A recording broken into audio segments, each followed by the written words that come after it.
Well, hello there, and welcome to this live stream. Hello there. I'm Father Roderick, and we are about to record Hello there. an episode. And I hear myself. To this live stream. Hello there. That's actually wonderful. I don't have to say anything. The past me is doing the podcast. It's a Sunday, and yet I am here to do a show, and hopefully you will join me.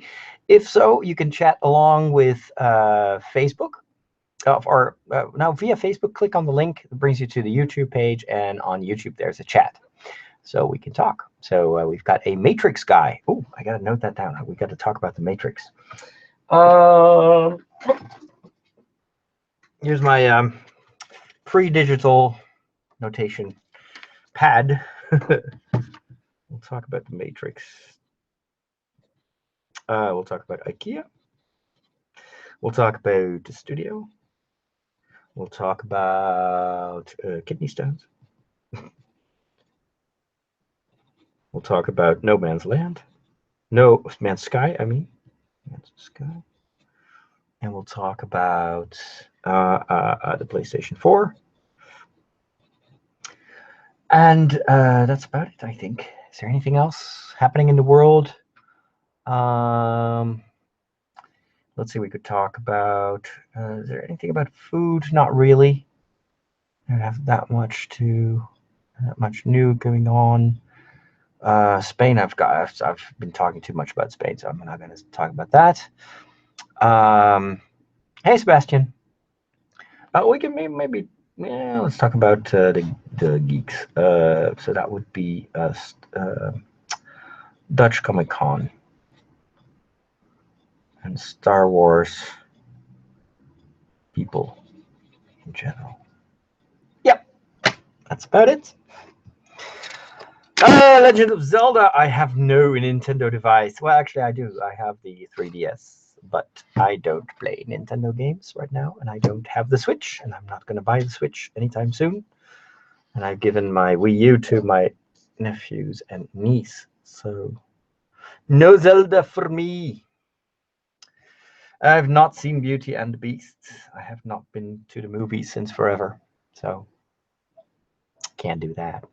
But enough other things to talk about. So if you don't mind, that's what we will do. You won't be hearing the jingles. For that, you have to download the official podcast that you can find at trideo.com. That's TRIDEO.com. That version will have the final sound mix. You're just hearing me over the the lousy microphone of my webcam. Righty. Here we go. What's the episode number? I don't even know. Let me look that up real quick. It's 1019. 1019. I'm getting old.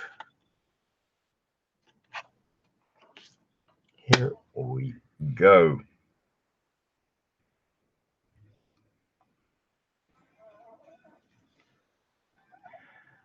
This is The Break with Father Roderick, episode number 1019. Recorded on March 19, 2017. From The Simpsons to the Sacraments, from technology to theology, this show features the cool and the classical, the past and the future, the trends and the tradition. So wherever you are and whatever you're doing, it is time for a break. And it's a rare occasion. I'm recording this on Sunday, and normally on Sunday, I am just dead tired after Mass. I have 2 Masses in the morning, and usually also a lot of stuff on Saturday. So I'm kind of used to having no other energy than to play some video games or watch some movies. But today, I don't know what it is. I feel energized. I have the power.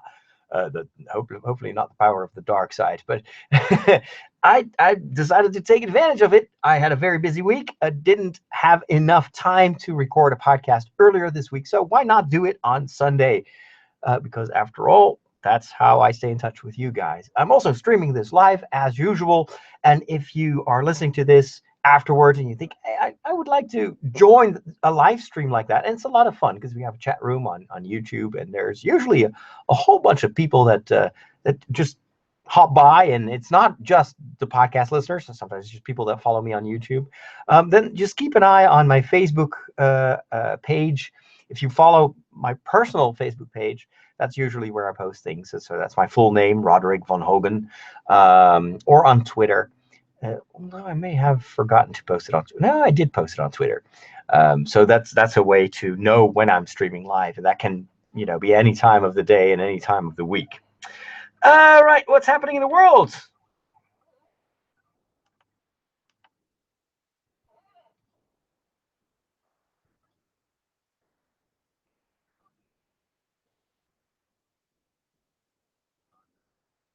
It is already the beginning of the third week of Lent, which also means that the clock is ticking faster and faster, because soon it will be Easter, and then soon afterwards I will be walking about 1,000 kilometers from Lourdes to Santiago de Compostela. And I've made some progress in the sense that I've decided to do a daily vlog, or as daily as possible. Of course, always depends on the kind of internet connection that I can have there. I will be filming and editing it myself on my phone. I may be filming it with a better camera, but that means that for the entire duration of the journey, you'll be able to follow me, to join me.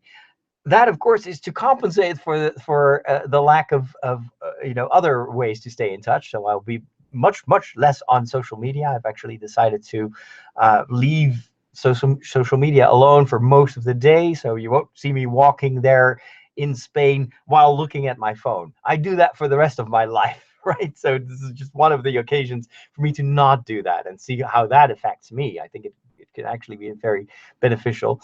But I will, of course, post the videos or the vlogs on social media. But I really want to kind of step back from that as well.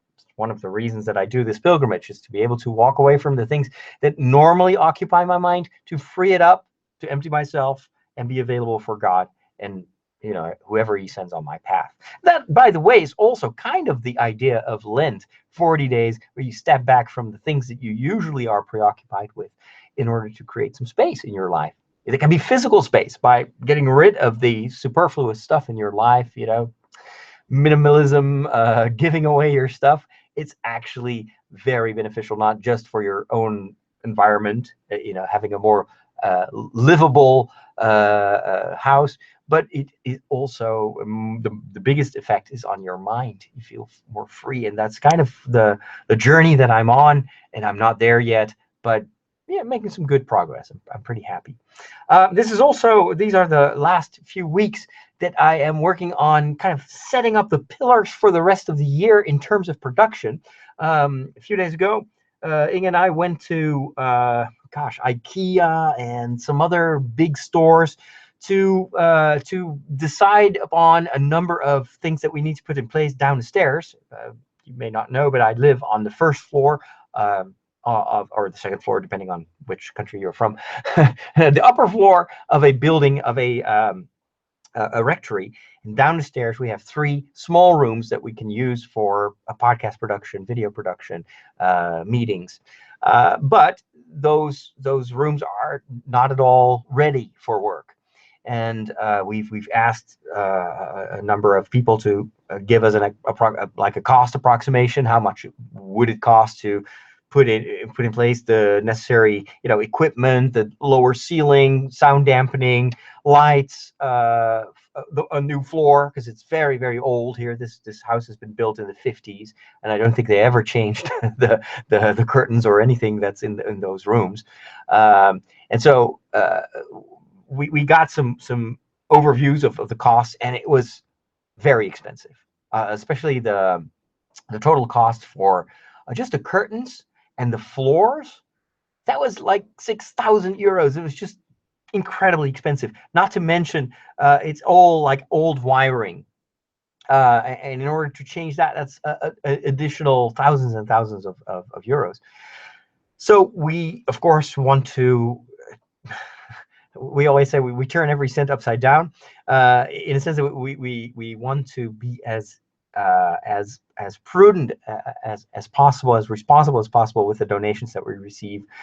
So we, instead of letting those professionals do that work for so much money, we figured, well, might be a good occasion to see if we can get it, if we can do it cheaper by doing more things ourselves and to go to other stores. And well, that's what we did. And I think we made some very, very good progress in the sense that we now know how much new floors will cost us. And instead of having the carpet, we will go for this, what's it called? It's like kind of this rubberized stuff on the floor, vinyl. I think we call it vinyl, but that's kind of what records are made of. So anyway, we're going to put something much more, let's say, easier to maintain on the floor. It looks kind of classy. Vanille.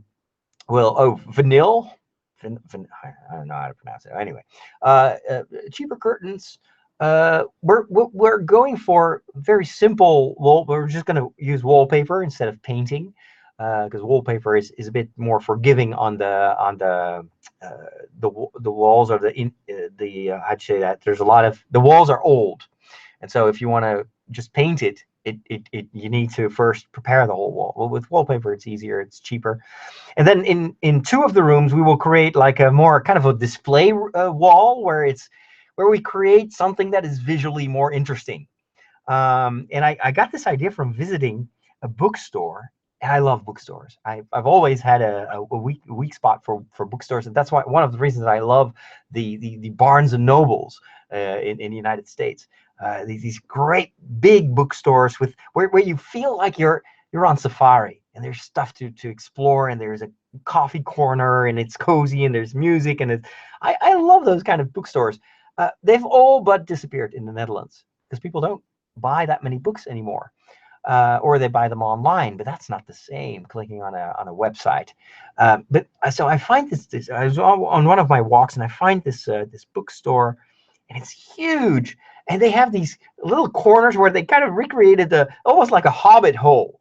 So there was like a chimney, and they had like two of these leather chairs, and there were like nice decorations, and the wall, instead of being like bright and efficient and modern, they had used like kind of this is it like fake stones, like a much darker part of the store, and good lighting, and it just created this place where it almost felt like, well, this would be my ideal home. I would totally sit here for an entire day and just read books, and I would buy books if I could sit here. And then they have coffee, and like you enter a bookstore and it smells like coffee.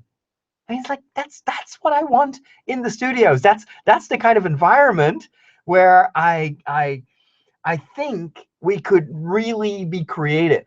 It's also, always think back of that experience that I had in the United States when I visited Skywalker Ranch. And the idea of George Lucas when he created Skywalker Ranch was, I want to build this not like Hollywood, where it's all modern and efficient and high tech. No, I want to recreate kind of a nostalgic version of the United States. So he had this architect design buildings that looked like they were from the 19th century. It's all wood, and it's all kind of, and he put in a lot of Art Deco type of stuff on the inside. And when you enter a house like that, you don't feel like, oh, man, I am now in one of the buildings of one of the biggest movie companies in the world, one of the most powerful forces in the universe, but I am in this creative space that feels like a home. And so a little bit of that idea, I want to apply that to the studios downstairs, where in every room you have at least one corner where it feels like, this is a place where you would like to sit and hang out, and not just a studio. And it's also because I know the situation in Hilversum, where I work for television. If you go there, people don't even have their own desk anymore. They're like, every time I get there, my colleagues are gone.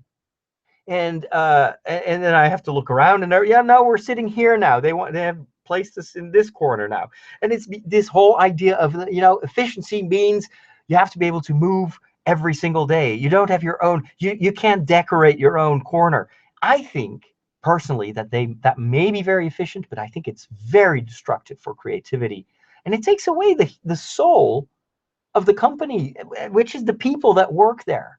If you take away their ability to express themselves in shaping their environment, it's like telling you, that you cannot have your own wallpaper in Windows or on the Mac. We all love to customize our devices so that my iPhone doesn't look the same. That's why we have these covers that we buy and everything. And it's part of what makes us who we are. And it's also a way to humanize the technology that we use as tools. So I really think it's important to step away from that just cold efficiency and to go back to this idea of make the place where people work, make it human again. Learn from the hobbits.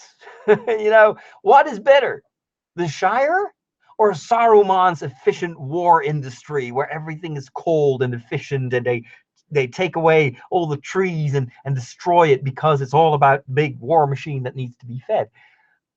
Of course, I'm kind of exaggerating, but I think what Tolkien wanted to do was to show us a mirror. Like, where would you like to live more? What's worth protecting more, the Shire or Saruman's war industry? Well, I guess every one of us would choose the Shire in a heartbeat. So why don't we create places like the Shire? Anyway, we try to do that on a budget. So it was a lot of fun going to all those stores and just kind of picturing in a few weeks from now, we're going to start creating this. And we know that we've already, with that one afternoon, we've saved ourselves thousands of euros by going for cheaper options and by just being creative. See, what else can we do? We don't have to always just put in money to make something beautiful. You can also first kind of like, what has to be the soul of these places where we live? How can we make it so that we want to be there? And but I'm looking forward to putting that in motion before I go to Spain, so that while I'm away, the people can start working on that. And hopefully, ideally, when I get back, everything is ready, and we can have a fantastic a second quarter and third and fourth quarter for Trideo and SQPN, and creating like a ton more programs, because we finally will have the equipment. I'm still recording this episode, and people that are watching this live, they see this in my own like upstairs living space on the same computer that I use to play video games, and I have this like mobile recorder and a cheap microphone. It's all like, gosh, you would think that after 12 years of podcasting, we would have a better situation in terms of equipment. We don't. We still need to put that in place. Also depends, of course, on our funding, on our funds, and this is the last episode during our winter campaign. Winter's almost over, and I am so desperate for springtime. And I'm sorry, I apologize immediately to my listeners in Australia and New Zealand, because for them, fall is arriving and it's getting colder and windier and more rain. For us, it's the opposite. We are looking forward to better weather. Today is kind of a lousy day. It's raining. Yesterday it was raining. It was cold. But next week, I've already seen the forecast that it's going to be really nice weather. And it's for me, this springtime is kind of symbolic of that's the time that I want to start building again and start creating something. And I am so looking forward to that. Anyway, that's enough about what's happening in the world. It is absolutely time to go over to our first segment of the show, which is the world of movies and TV series. And even though I've not been to the movies in a long time, I did watch some TV, and especially one series that I want to mention. And that is, it's very old, but I'm totally hooked in it, as if it was brand new. And I can't stop watching it. And I'm almost done. I'll give you some impressions of that series and which one it is.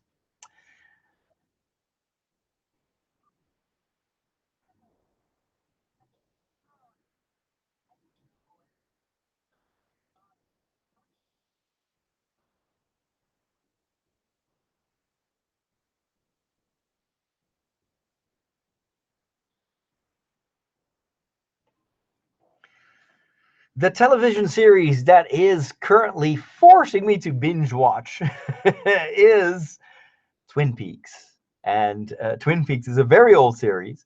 And I think it was kind of the television series that, was it David Lynch made after he did a Blue Velvet movie, which is a very, very weird movie.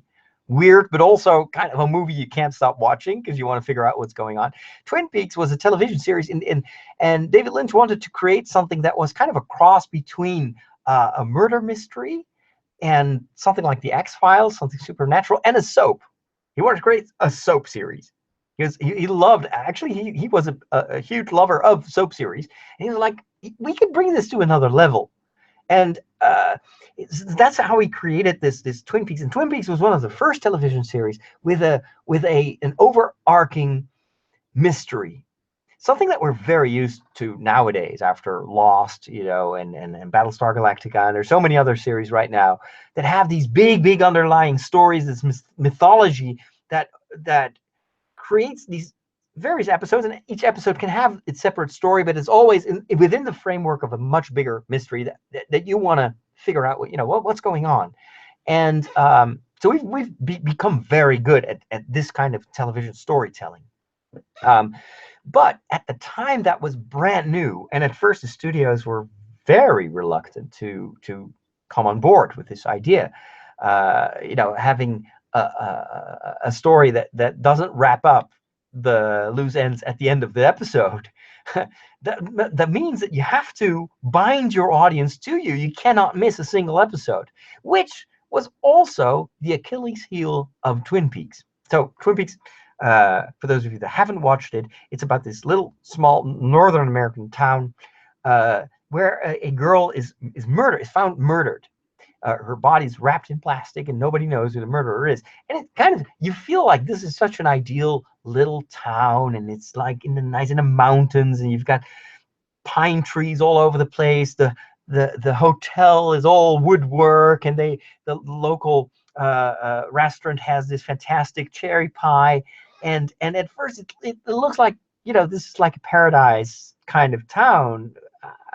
Why is there a murder? And then, bit by bit, over the whole course of the show, you start to discover that there actually this village is not as ideal as it looks, and there's a lot going on between the people. That's kind of the soap opera aspect of it. What's also very interesting and surprising, and in a way kind of weird, is that it starts off like as a simple, who did it, and there's an FBI agent who comes to town and starts to he teams up with the sheriff to try to solve the murder. But over time, you start to discover that there is something creepy going on. There is more to this village, and then you get these X-File like elements where there's like these supernatural things, and this FBI guy, instead of just doing normal, professional research, he uses his dreams and all sorts of visions to solve the crime. And when I was first watching that, I was like, what? That's ridiculous. And then you have that mumbo jumbo, that kind of like you've got these long speeches where it's totally over the top. And at first I was like, come on, this is ridiculous. How can you write a series like that? That's stuff you can't write it, but you can't say it. That's what you want to say to David Lynch. But then you start to discover that that's actually part of the fun of the show. That it is over the top. It is weird. It wants to be weird. And so it starts to, once you step into that and you kind of let go of your preconceptions of what a TV show should be like, then it starts to become actually very funny and very interesting. And there are some interesting themes in there as well, that like possession and forgiveness, redemption, stuff like that. I'm currently in the second season, and the Achilles heel of the show was that it was a huge hit, and everybody was talking about it. It was still at a time that we didn't have that much television, and so everybody was watching Twin Peaks. I think I was in seminary, or I'd just been ordained. I think I just started in parish, and I didn't have cable, so I totally missed the whole thing. But in the second season, in the first half of the second season, they actually tell you who did it, who murdered Laura Palmer. And then after that, it's still, the story continues, but for a lot of people, that was kind of like, okay, we're done. We know who did it. and because the series became weirder and weirder, a lot of people started to skip episodes. And once you skip one episode, you don't know what's going on anymore, and you can't follow it. For me, I knew that that was going to happen. had been forewarned. People told me, just hang in there, and it's going to get weird. But because of that, and I think also because I'm binge watching, you start to really care for the main protagonists of the story. You start to care for what's happening in that village. It feels as if you've been visiting that place for a long time, and it's not a very. That's kind of the charm of Twin Peaks, is that it all stays in this very small town. They don't open up the picture. They don't, it's not like big vistas with drones and everything. You're always in that same place, and so you get to know these set pieces very well, and it feels a bit like a sitcom, like a soap series where, it's I think one of the reasons that people love The Big Bang Theory, and I'm a fan too, is that after a while you get to know these weird geeks and you start to care for what happens to them. And with me, with Twin Peaks, is the same. Now, what makes it so interesting is that after, I don't know, and the series is like 25 years old, they've decided to start again and to continue the story. David Lynch is on board. A lot of the existing actors are coming back, and they are actually filming, or they've just finished filming, a whole new season of Twin Peaks. And I cannot wait to see what they do with our modern skills of television production, which is, it's tremendous, the quality television that we make nowadays.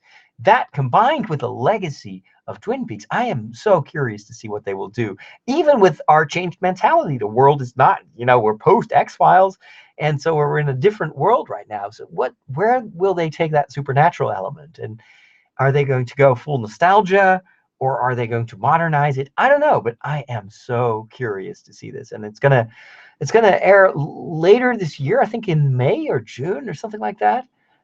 And who knows, if it's successful, we may see like a total rebirth of the franchise. Very, very interesting. And I predict that cherry pie will be all the rage again.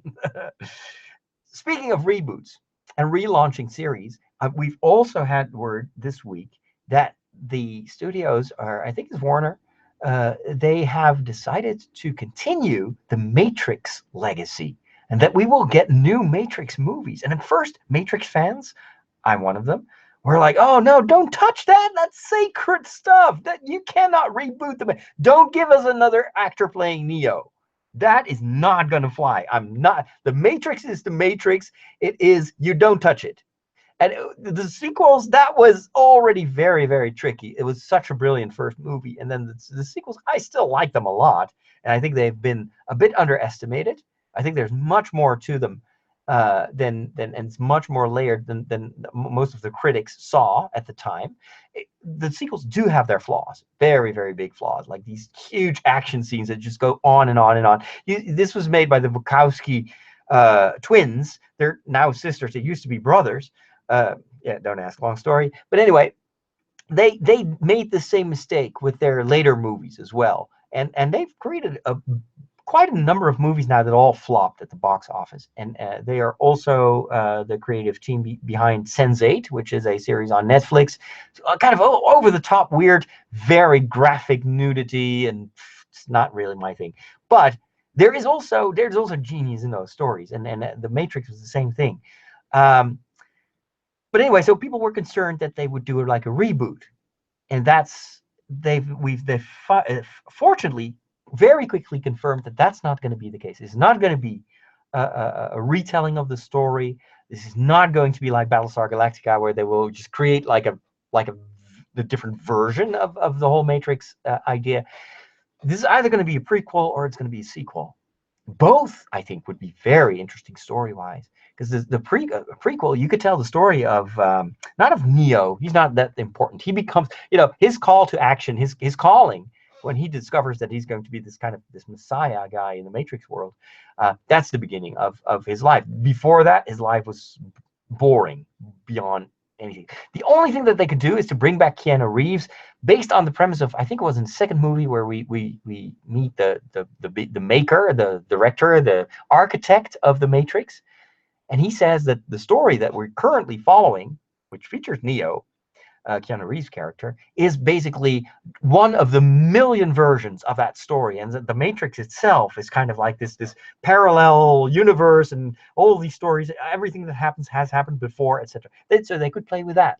That would be a way to bring back Keanu Reeves, which I would applaud. I think Keanu Reeves is very important to the feel of the Matrix. And you may criticize his acting, but Keanu Reeves is one of the nicest actors that I know. Well, I actually don't know him, but what I read from him, he is such a decent, nice, caring person. Unbelievable. Yeah, many people, including presidents, could take his example, I think. So not selfish, not, always great. I want him back in the Matrix. But then they could tell the story of Morpheus, who's been on this quest forever to find Neo, and it's been the big thing of his life. So I think I would love to see the story where the Matrix is still the Matrix. We want to go in this virtual world, and it would be very kind of like matching our current situation with all the virtual reality craze and everything. But at the same time, I'd love to see that kind of the genesis of that quest to find the Messiah. This could be the Old Testament to the New Testament, because that's kind of what the Matrix is, basically. It's kind of a metaphor of the New Testament in many ways. It's more than that, and it's less than that, but that's why it's art. That's why it's a movie that has had such a success. It's like, this is not like Narnia, where everything is like a one-on-one with the Bible. This is more like grown-up literature, or filmic literature in a way, where the story lends itself to various interpretations, including, I think, a very Christian interpretation. There are ways to, well, anyway, that's another story. It's perhaps for another podcast. But I think it would be very interesting to develop the kind of the Old Testament origin of the Matrix, kind of what Lucas tried to do with the prequels, and then we all know how that turned out. So hopefully it will be better than the prequels. I'm certainly hoping that. It's time for a short break. And after the break, we will talk a little bit about what do I have on my little list here? Oh, yeah, I know what I'm going to talk about. You'll hear that after our break. Let me drink a sip of water. That's the downside of podcasting on Sunday. I've already talked for like 3 hours during Mass, and now my throat is dry.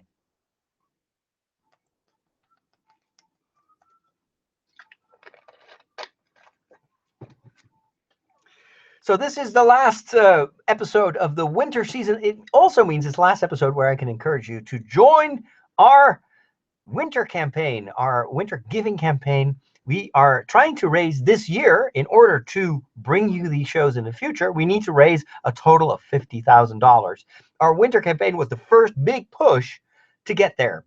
And we are almost, that's why I need your help, at 50%, which is tremendous. It's only March, and we're already at 50% of the total amount of money that we need to raise this year to pay all our bills. And we need to pay those bills.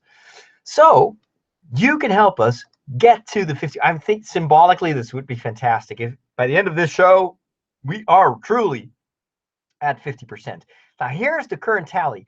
We have raised $23,156, which means that we're only about, 1,800 away from reaching our 50% goal, $25,000. So if you haven't donated yet, go over to sqpn.com or tridio.com and sign up as a monthly donor or a one-time gift. It's tax deductible in the United States. We are 501(c)(3), blah, blah, blah. And not to mention that you will help us podcast. So thank you so much for your help. And with that, it is time for a visit to the Peculiar Bunch.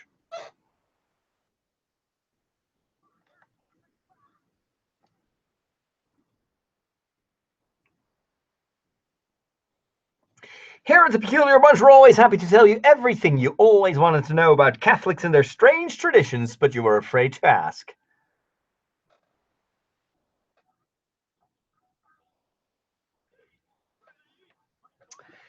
Yeah, what about that whole meat on Fridays thing, or not eating meat on Friday? And what about St. Patrick's Day? Just the other day it was St. Patrick's Day, and people were like, what do we do now?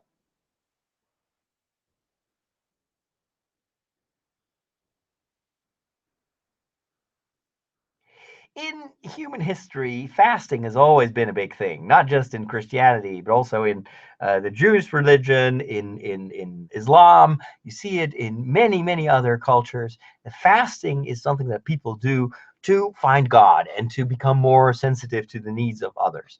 And so fasting is also very important in the Catholic tradition. And we have 40 days of fasting, where basically the rules are not as strict as during the Ramadan in Islam. And in Islam, you fast for the entire day. You don't drink, you don't eat from sunrise to sunset, and then you can eat. And people get together and they share a meal, which also I love that element of the Ramadan, where it's a social element, which we don't really have that much in our Christian interpretation of fasting. I think I've already explained once that in the past, like the early centuries, fasting was probably very different in parts of the church, where they would do basically kind of what the Ramadan does. So you wouldn't eat between sunrise and sunset, and then you could eat. So it was more stricter fasting. What we currently have is just a few days where fasting is compulsory, and that's on Ash Wednesday and Good Friday, and that's it. So it's really, and then on Fridays, there's this tradition in the Catholic Church of not eating meat, which we call abstinence. It's to abstain from meat because meat was expensive. It kind of still is, although we kind of hide the costs.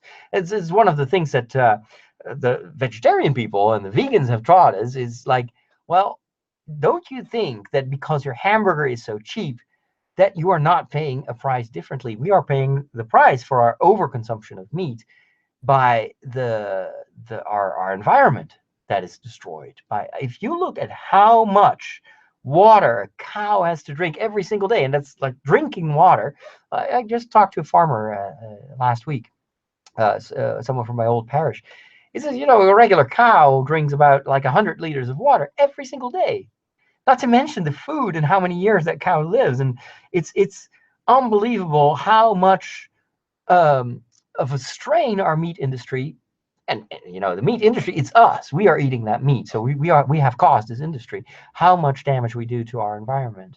And so we may not pay the price when we buy our meat at the stores or at the hamburger joint, but we do pay a price as a society, as a world. Anyway, so I think there's a lot to say, even in our day and age, for this practice of abstaining from meat, eating less meat. It's good for every one of us, not just for religious reasons. But so in many countries, it's on Friday you don't eat meat, especially during Lent.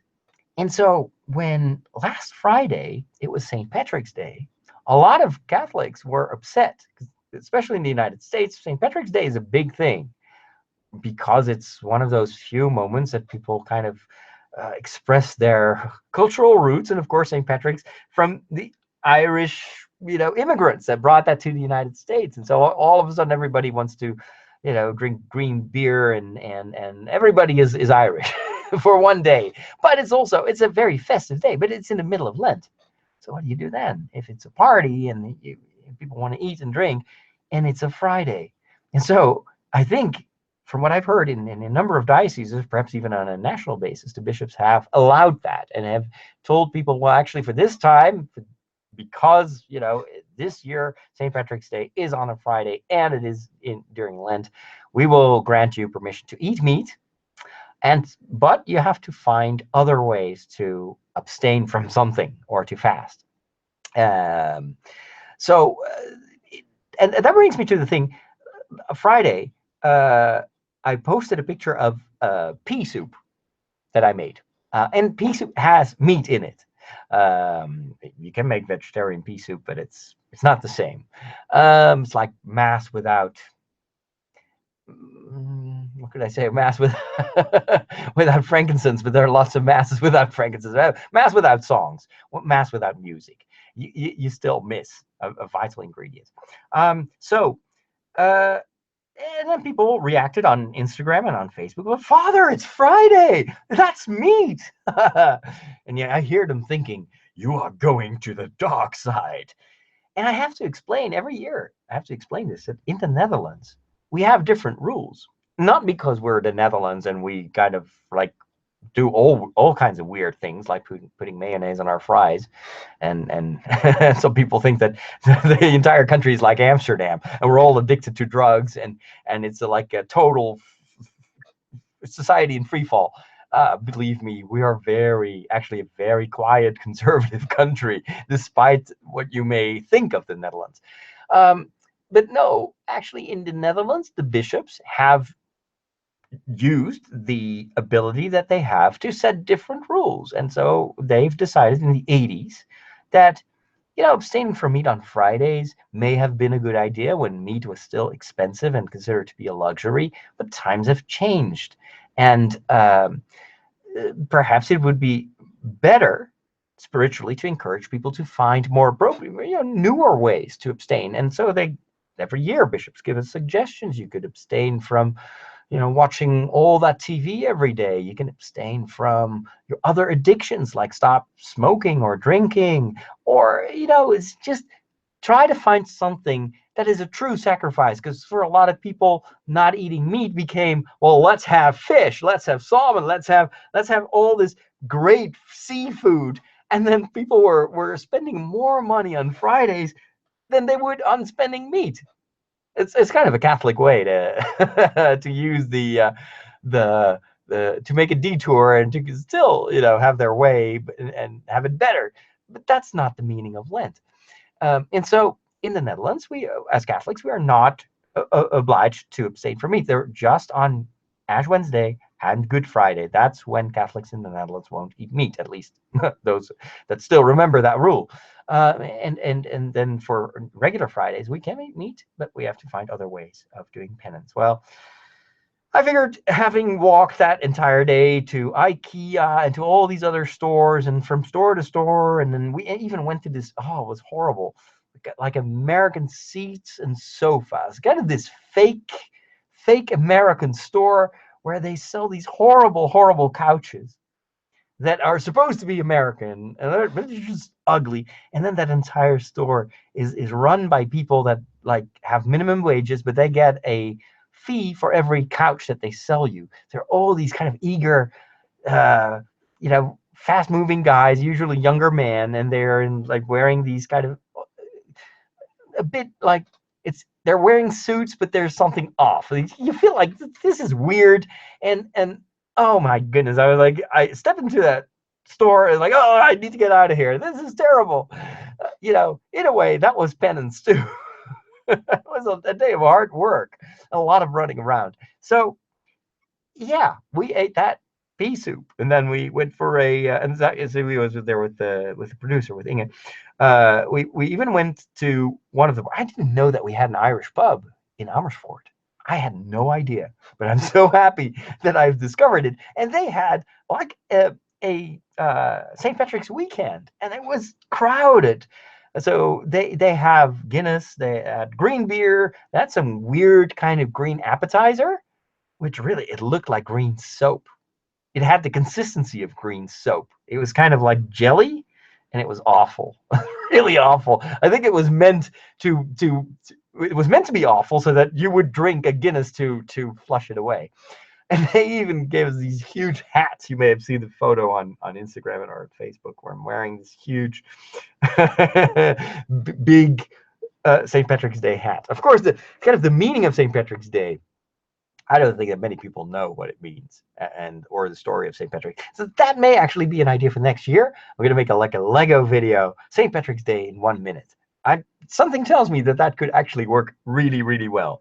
So there you have it. That's the whole deal with meat on Fridays, and why not in the Netherlands. And there are some other countries that have similar changes to the practice. In the United States, it's still abstinence. So no hamburgers on Friday. And don't be cruel. Don't post pictures of bacon on Friday. There are actually people that do that. I'm looking at you, Patrick Madrid. Anyway, with that, we have come to our next segment, and I want to talk about space, the final frontier. These are the stories of a science fiction geek with the name Father Roderick, who actually has a Star Trek shirt, which I need to find again, because next week I'm going to a Comic-Con festival in Utrecht, the Dutch Comic-Con. And of course, I need to have a costume. So let's talk about Space Fair. Oops.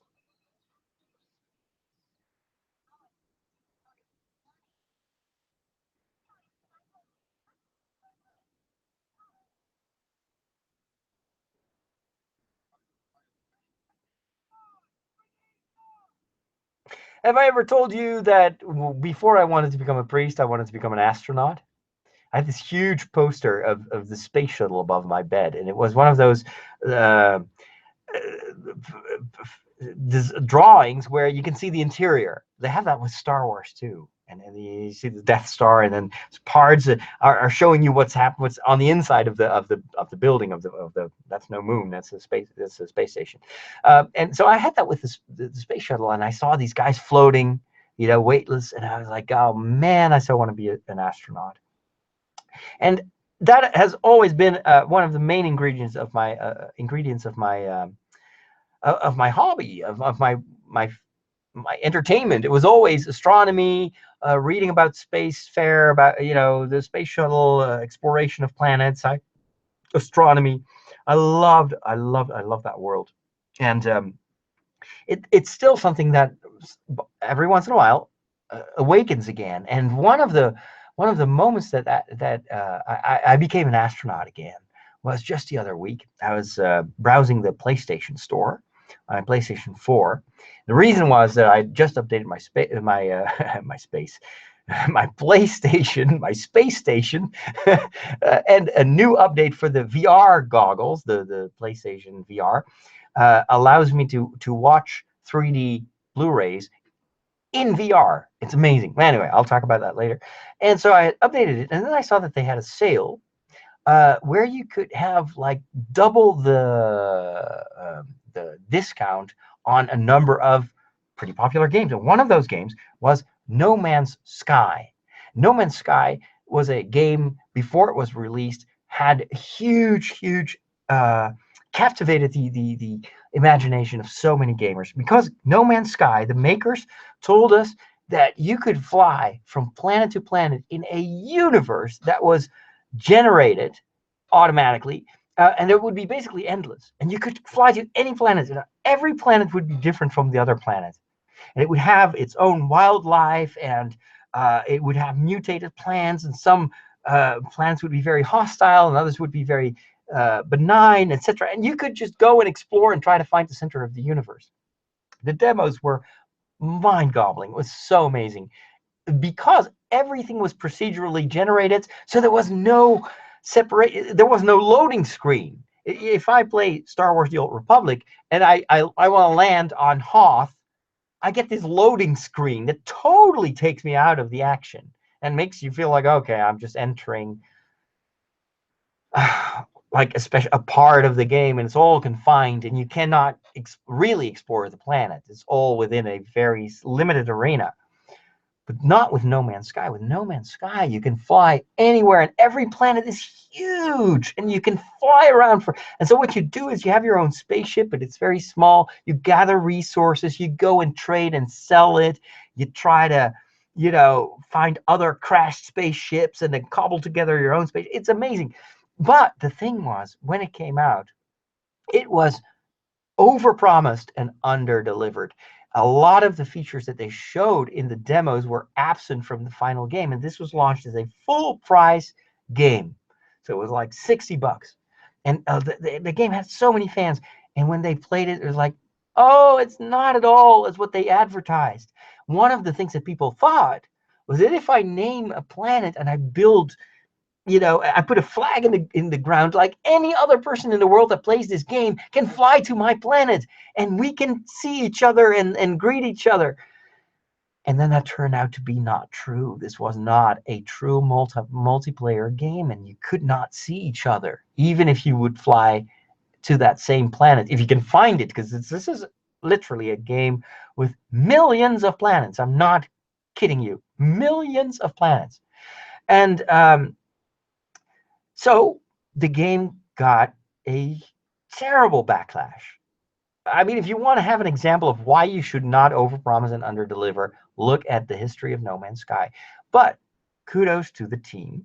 They were, of course, devastated by all the criticism, and they got slaughtered on the web. You know how that works, death threats and all. But they continue to work on the game, and they've been releasing patches and added features to the game. And during that sale, the game that normally would have cost me $60, and having read all those negative reviews, I'm like, I'm not going to buy that game. But now it was just 16 euros. That's a massive discount, and so I bought it for 16 euros, and I started playing it, and whoa, this is. I mean, I've been playing a lot of Horizon Zero Dawn, and if you follow my YouTube channel, just go to youtube.com/Father Roderick and subscribe. You've seen me playing the first few levels. That is an amazing game as well. But No Man's Sky, that is beyond amazing. It is so addictive and it's so cool. So I have been an astronaut for the past 2 weeks, and I'm just enjoying so much of flying around and exploring, and they just added a photo mode, which is amazing. So you can land on a planet, and all of a sudden you see this kind of dinosaur, huge dinosaur, like the Brontosaurus in the first Jurassic Park movie. You remember that scene where they're in a Jeep, and then they're getting this tour of the park, and then all of a sudden there's this Brontosaurus eating from the trees, and you see the faces of the people that have to kind of judge the security of the park, and they're like, oh my gosh, oh my gosh. Well, that was exactly what I felt when I saw this massive dinosaur-sized huge creature towering above me, and it had the face. The snout was the snout of a puppy. Like an alien puppy that was as big as a skyscraper. So I pressed the photo mode, and what you can then do is you can fly around that animal and find the perfect angle. You can even change the location of the sun. You just click and the sun moves. You change the universe. It's temporary just for the photo, but you can create beautiful lighting and everything and take that picture of that. And that's a unique animal that I discovered. And there is no other player of No Man's Sky that has seen this huge Puppysaurus eye to eye. I was the first creature in the history of mankind that came face to face with the Puppysaurus. That is kind of what this game does to me. It makes you feel like an explorer. And yes, the game is repetitive over time. And you can see that a lot of it is procedurally generated. And the things that you do in each planet kind of resemble what you've done for the. But there is a progression. You're looking for the center of the universe. You can also make detours. There is space exploration. You could do mining, asteroids, and everything. I'm thinking if they continue to develop this game, oh man, this is going to be, it's not yet, but this is going to be an epic game, and I'm totally hooked. So look for, if you're curious enough, again, follow my YouTube channel, because I will be streaming this game next to Horizon Zero Dawn a lot before I go to Spain. This is too much fun, and I wanted to share that with you. I'm having a blast. And with that, it is time for our next segment.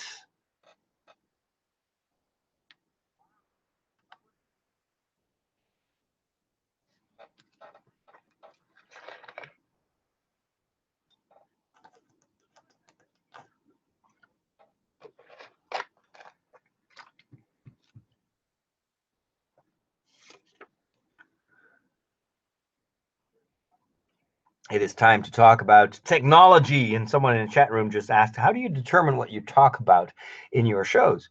I have a small square piece of paper, which is just like 3 inches in diameter. And I have a few words scribbled on there because normally I don't prepare that much.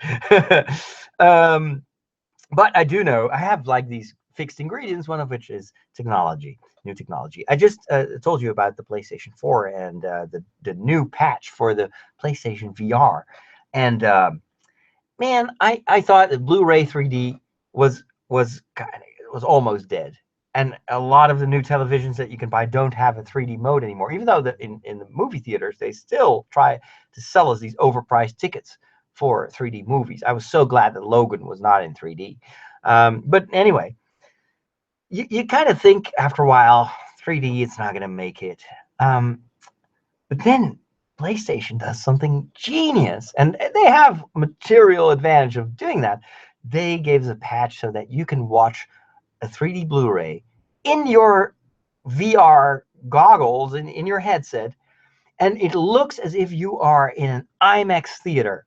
I'm not kidding you. You put it on. They've even increased the resolution. I don't know how they do that, but you don't get the screen door effect that you have in other headsets like the Vive or the Oculus. And instead you get this massive screen, and it feels as if you are sitting in an IMAX theater. The big problem that I had, because I've watched other movies in the PlayStation VR, was that because it's a 2D screen, it is right in your face. Like sometimes in an IMAX theater, if you sit in the front row, that's not going to be a very pleasant experience because you're kind of like smack against the image. But then try to watch a 3D movie on the PlayStation VR. All of a sudden, you're in front of this huge screen watching 3D. What do I have here? Prometheus, the prequel to the Aliens franchise, and Prometheus, fantastic science fiction series. Not everybody liked it, but I loved it. Has these big, it's filmed most of the outdoor stuff is filmed in Iceland, and you see this kind of like this extraterrestrial strange planet, but because it has depth, it feels like, wow, I'm in the movie. It's an experience that I haven't even had in my local theater because it's not really IMAX. I've got iRobot, Will Smith, also interesting 3D, and this is a movie that I have not seen yet. Abraham Lincoln Vampire Hunter. Something tells me that it's not an historical movie.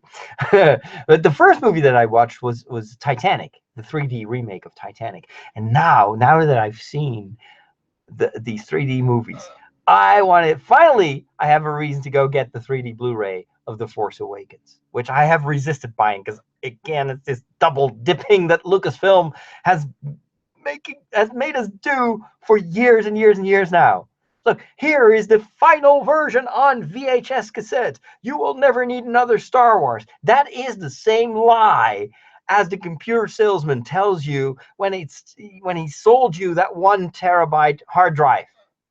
Oh, but sir, 1 terabyte of hard drive, you will never need a bigger hard drive. Hogwash. Of course you will need a bigger one. Of course we'll have like 100 terabyte hard drives that are the size of a pen or something in the near future. But anyway, Star Wars came out with a 3D version of The Force Awakens. I have seen it like 15 times in the movie theater in 3D.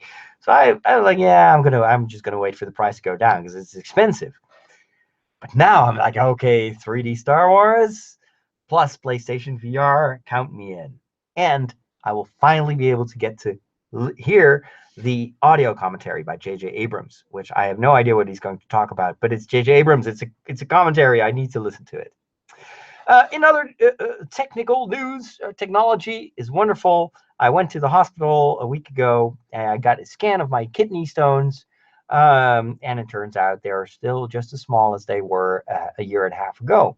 So basically, no real risk. I can go to Spain as long as I take my painkillers with me. There is no reason to be afraid that these kidney stones have to be pulverized first. That's a relief as well. And then finally, I need to start wrapping this up. But I already mentioned that next weekend, I'll be visiting the Dutch Comic-Con, which is in Utrecht. It's the biggest Comic-Con that we have in the country. Of course, it's tiny compared to San Diego and Atlanta and then all those other places where they have these Comic-Cons. But for the Netherlands, it's a big deal. And I am going to find my friends, and I can truly say that I have so many friends in that geeky, nerdy world, cosplayers, Star Wars fans, Back to the Future fanatics, and it's all going to be normal. I can be myself there.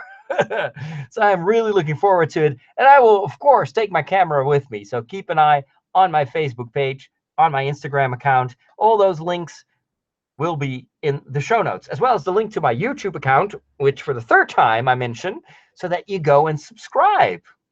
Because a lot of you haven't subscribed to my YouTube channel yet. Do that. Make it so. And with that, thank you so much for listening to this episode of The Break. I wish you a wonderful week, and I'll be back before you know it. In the meantime, go over to trideo.com, TRIDEO.com, and take a look at our other shows. And if you haven't done so already, I welcome you to join the final week of the Winter Giving Campaign. Help us meet our goals. We need your help to continue to give you these shows. And more. More is coming this year. We can only do that if you support us. So go over to trideo.com or sqpn.com and click on that link to donate and help us reach 50% before the end of the winter. Thank you so much. Have a great week and take care. God bless.